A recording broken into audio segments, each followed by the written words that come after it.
Good morning, and welcome to your morning cereal.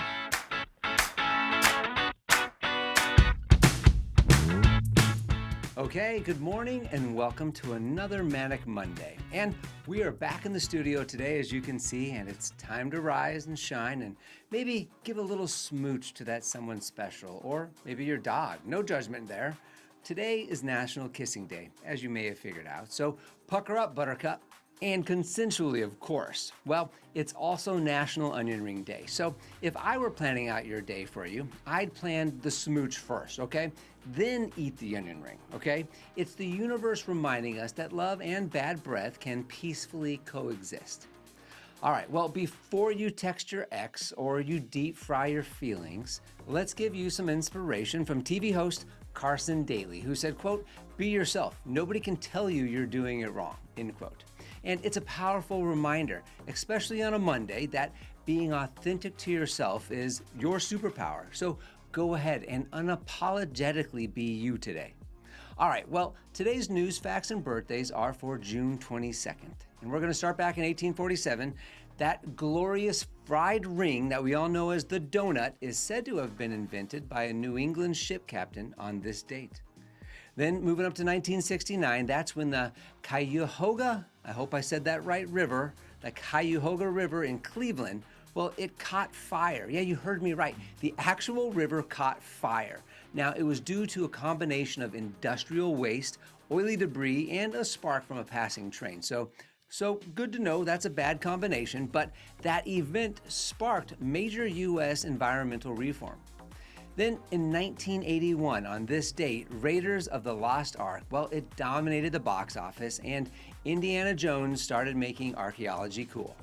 Then in 1986, Diego Maradona's Hand of God goal, well, it stunned England in the World Cup quarterfinals. And then finally in 2001, the TV show Fear Factor premiered. You remember this one, right? And it gave us a reason not to eat bugs or money. And I definitely don't want to lay in a glass box full of spiders. Well, happy birthday to you. If today is your birthday, you share a birthday with Cyndi Lauper, the pop icon and unapologetic time after timer. Well, she's 71 today. Then three-time Oscar-winning actress Meryl Streep, she's 75 today. Author of The Da Vinci Code, great book, Dan Brown, he's 60 today. And the legal clerk and real-life environmental hero, you remember this movie, Erin Brockovich? Well, she's 64 today. And former MTV host turned morning show guy. Do you remember when Carson was on the MTV VJ contest with that odd guy, Jesse Camp? Super odd guy. Either way, Carson Daly, he's 51 today.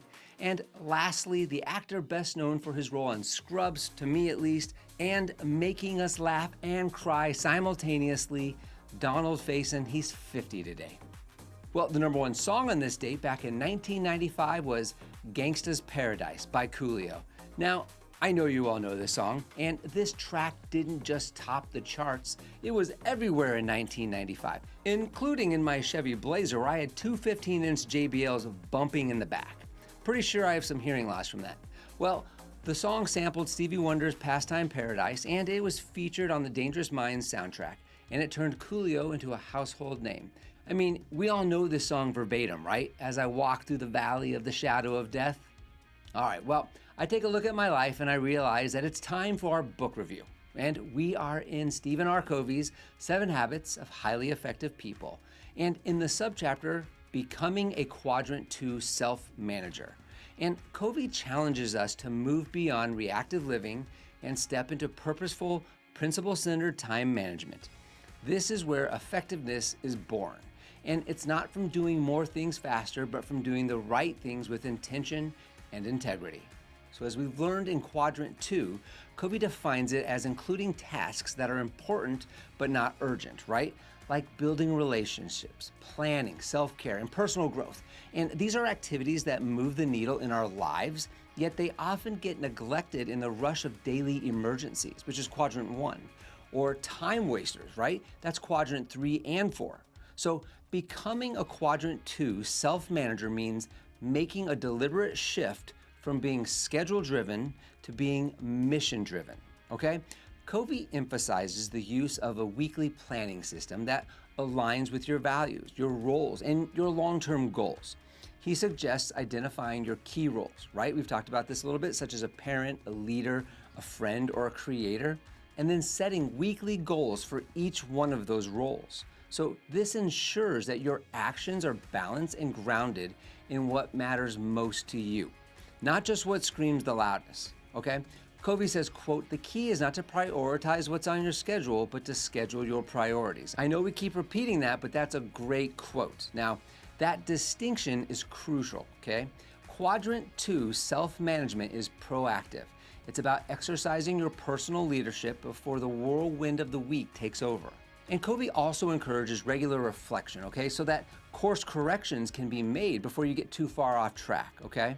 Another key insight from this section is that trust in relationships grows when you consistently show up for what matters. When you live in quadrant 2, you're not just managing your time, you're building credibility with yourself and with others. And that's the true reward of self-management, not just efficiency, but integrity. Covey is clear here. This approach takes discipline. It requires saying no to the urgent but unimportant and saying yes to what aligns with your mission. But once quadrant 2 becomes a habit, it's transformational for your life. Okay, here's the takeaway. Becoming a quadrant 2 self-manager isn't about perfect time control. It's about living with vision, balance, and purpose. By planning weekly around your core roles and your values, you take control of your life's direction, one intentional choice at a time. All right, so whether you're smooching your sweetie or dipping an onion ring in ranch, or ketchup was how I would prefer it, I guess, remember to own your yes by getting comfortable with saying no. Hey, thanks for spending your Monday morning with us. Morning Cereal will be back tomorrow with more pop culture sprinkles and a little bit of life's wisdom. So until then, go and be the best version of yourself and have a fantastic day. Don't forget to follow and subscribe to the Morning Cereal podcast on the One Life Live It channel. You can find more episodes and videos by visiting our YouTube channel and the website at Sean Inglis and at SeanInglis.com, where you can also follow our other podcasts, the Mr. and Mrs. Inglis podcast and the Life Happens podcast. In these other podcasts, we'll dive deeper into everyday issues, self-improvement and well-being, business and finance, and we welcome special guests too. So join us. It'll be a good time, I promise. Thanks again for listening. Have a fantastic day, and we'll see you tomorrow.